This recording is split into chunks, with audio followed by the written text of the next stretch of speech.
Assalamualaikum dan salam sejahtera semua. Selamat datang ke Dedok My Channel. Dalam video ini saya akan tunjukkan kepada anda semua cara untuk register Duit Now ID nombor kad pengenalan bagi akaun saving Maybank. Jadi langkah pertama, kita buka aplikasi MAE by Maybank to You.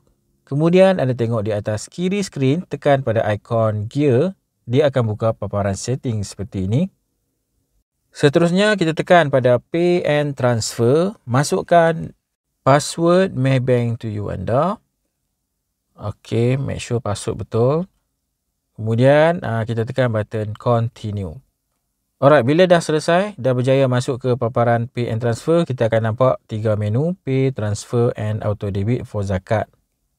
Tekan pada Transfer, kemudian tekan pada Duit Now Services. Dalam Duit Now, paparan Duit Now setting ni, kita akan nampak your Duit Now IDs, mobile number dan juga NRIC number. Dan kalau anda perasan, NRIC number di bawahnya tu ada perkataan not registered. NRIC number tu adalah nombor kad pengenalan. Jadi nombor kad pengenalan ni memang tak boleh ubah. Maybank dia akan automatik papar kat sini berdasarkan permohonan kita waktu buka akaun Maybank sebelum ni. Okay, jadi memang automatik dia akan detect kat situ. Kita tak boleh edit.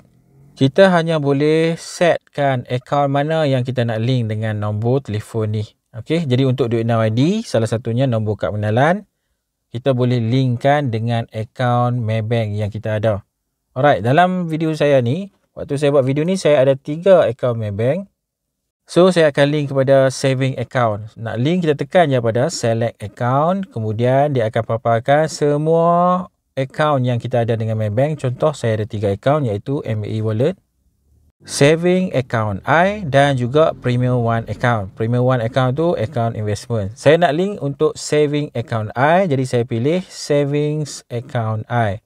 Okey, jadi saya nak masuk duit ke dalam saving account lah. Siapa transfer menggunakan nombor kad pengenalan saya, duit akan masuk saving account. Jadi confirm, tekan pada button continue. Seterusnya, please confirm your Duit Now details. Make sure account saving, account yang kita nak link betul. Dah confirm, kita tekan pada agree and confirm. Okay, you have successfully linked your account to Duit Now.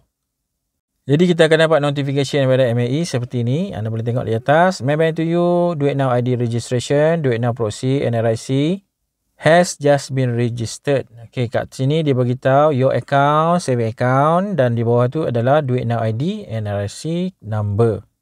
So, dah berjaya link. Jadi kalau kita nak transfer duit kepada akaun kita, kita boleh pakai nombor kad pengenalan kita sendiri.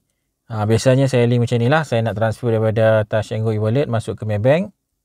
Selain saya transfer menggunakan QR code Duit Now, saya juga boleh guna nombor kad pengenalan. Ataupun kita nak bagi dekat family member kita kan, boleh transfer terus guna nombor kad pengenalan saja melalui kaedah Duit Now transfer. Jadi duit yang dipindahkan tu akan masuk ke dalam akaun saving Maybank saya. Okey, kalau kita tengok dekat paparan Duit Now sekarang ni, NRIC number di bawah nombor kad pengenalan saya tu dah ada perkataan Maybank. Bermakna nombor kad pengenalan saya telah pun dilinkkan sebagai Duit Now ID bagi akaun Maybank.